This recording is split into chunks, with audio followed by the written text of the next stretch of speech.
Okay, today we're going to take on the Gauntlet, Fredericksburg, Virginia. If you don't know, I have a Garmin Approach R10 launch monitor that runs through an iPhone 13. I have GSPRO, the kind of cheapest and one of the competitors for new market software. I choose the tees on here between 6,200 and 6,600 or 6,800, depending if I have a car behind me, basically. And the Gauntlet has a lot of trees, first of all, if you didn't notice. Second of all, was an excellently made course for sure. So let's start off with a drive up the right side and then a decent iron shot down to the hole that ends up just a little left for a par. Face to path 0-0, that's usually pretty good.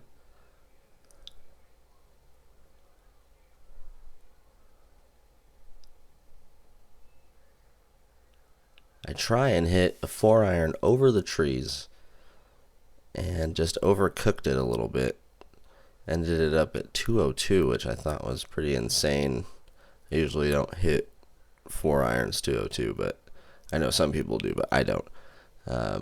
Here's a big weakness, just blobbed it up there when all I needed to do was get it close and get an easy birdie.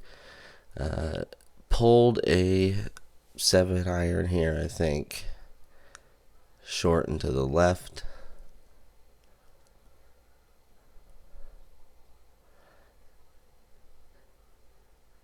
And overcooked the chip shot back to the green, and we are now in the positives at +1 already after 3 holes. Decent drive, left side. So the Gauntlet's one of the courses that just plays kind of choppy on my computer, and my computer is not great. Like, don't get me wrong, I'm not saying that there's anything wrong with the Gauntlet. I'm sure if I had a nicer computer, all of these would look great.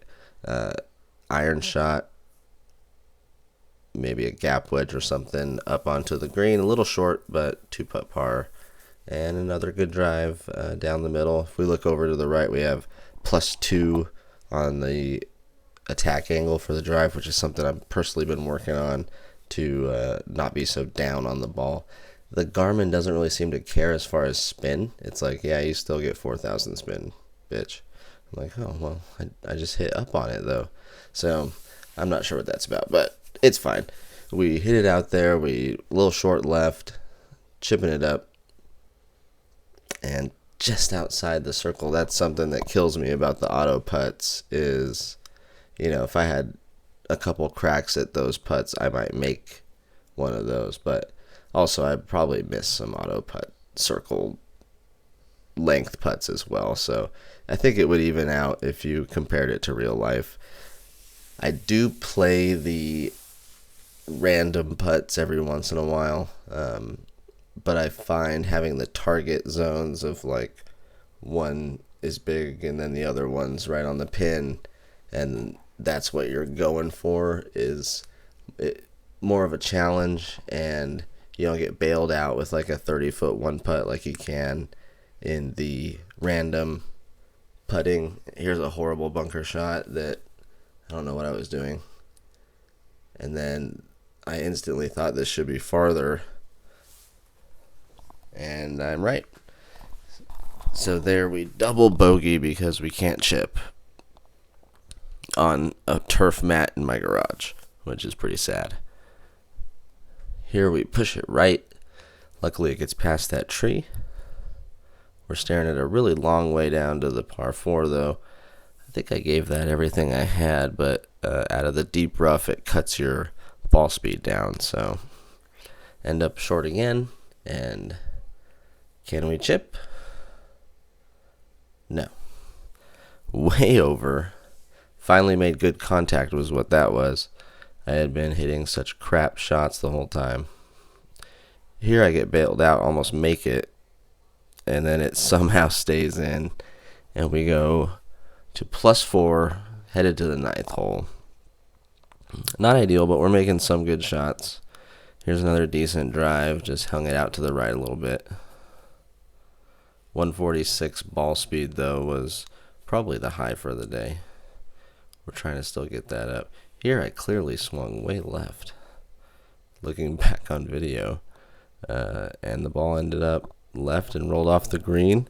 Again, attempting to test my chips, and my first misread I've ever seen the GARMIN do it. Did some sort of weird to the left. I don't play with the mulligans on, so we kept it, and we moved to +6.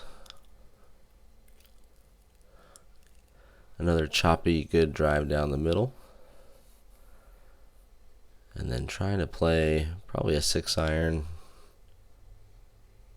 I don't pick the clubs in the bottom left, by the way. It just does some sort of random what it thinks a good player would be hitting, probably, or the guys who made the game.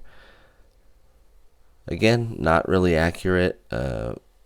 Pulled it left and had the face left. Finally a decent chip there, and because it was a par 5, we get one back and we go to +5 with a decent little birdie bailed out with that chip. That was a good smooth swing. If you look at the stats, it's 0-0. It didn't catch what the club was doing, but the ball came out really straight. Trying to hit probably a 7-iron in there and overcooked it. And a par. Here I absolutely hosel shank one, which if you watch my channel at all, I will do every once in a while. It's from early extension and trying to rotate like a baseball player. Here again, caught it low on the face and got bailed out that it stayed in the 2-putt, and I only got one bogey. But we are now at +6 again. And another decent drive. Long par 5 here, though. I'm always drinking coffee, by the way.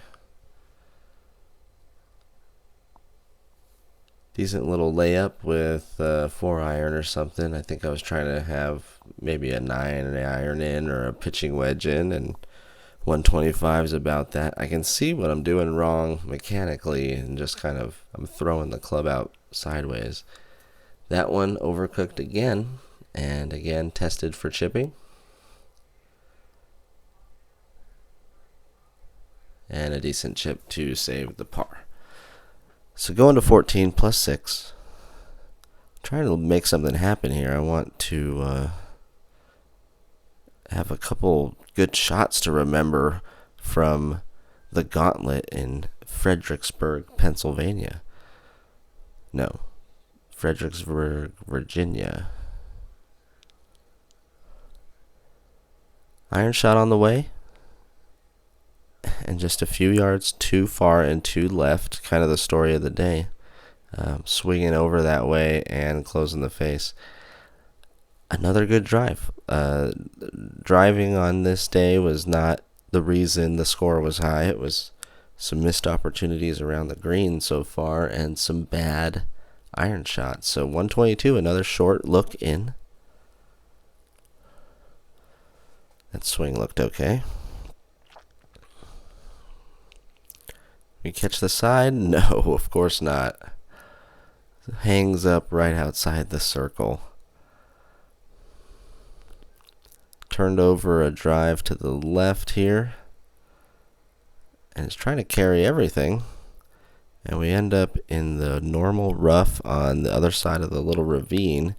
61, a yardage I am not good at all. And here I just slice across one and leave it super short. This is maybe the shortest chip in GARMIN history, 4.9 yards. But we save the par and we move to the next hole, number 18, surrounded by trees. You could be in a lot of trouble if you're hitting them into these trees left and right. So I'm pretty lucky. I mean, lucky's part of it.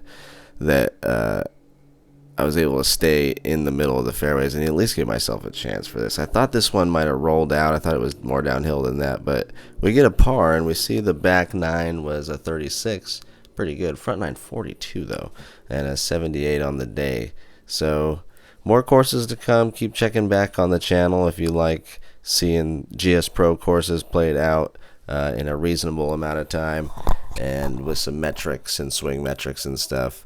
Let me know in the comments below. Thanks.